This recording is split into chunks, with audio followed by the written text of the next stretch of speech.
Ciao a tutti amici, benvenuti sul canale, ancora grazie per le visualizzazioni, grazie a voi che mi seguite, il canale sta andando veramente bene.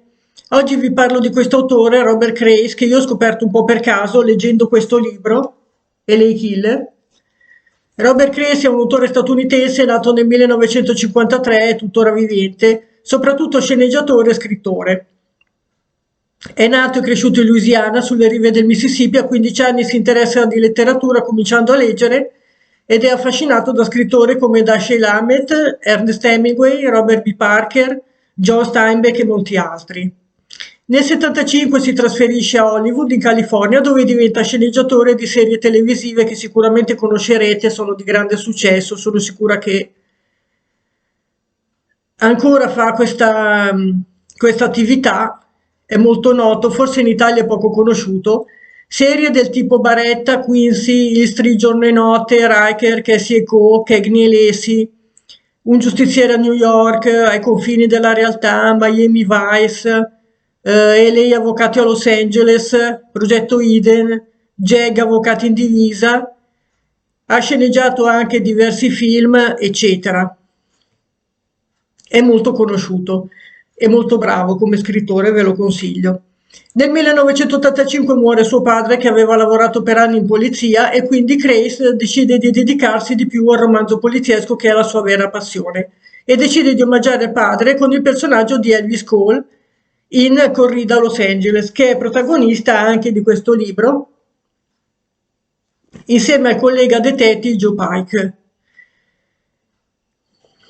Il suo primo romanzo del 1987 riceve critiche entusiastiche e molti numerosi premi, spingendolo a dedicarsi di più alla letteratura e meno al cinema.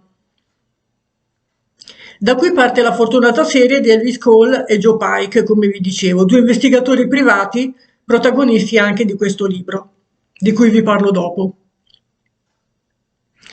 Nel 2005 vede il primo film tratto da un suo romanzo, Hostage, interpretato da Bruce Willis. Nonostante il suo passato da sceneggiatore, però non ne ha curato lui la sceneggiatura. Per quanto riguarda Elvis Cole e Joe Pike, pubblicati tra il 1987 e oggi, sta scrivendo ancora, quasi sempre da Mondadori e in un paio di casi da PM, Cres ha rifiutato di vendere i diritti televisivi e cinematografici perché ha detto che Elvis Cole è un personaggio che diventa vivo e credibile solo quando raggiunge la mente dei suoi lettori. Solo allora il mio eroe diventa qualcosa di unico e ognuno può rappresentarlo come vuole. Quindi, per non rovinare questo rapporto tra i suoi lettori e il suo personaggio, decide di non venderne i diritti televisivi e cinematografici, anche se la serie meriterebbe veramente. Meriterebbe veramente che ci facessero dei film con questa serie.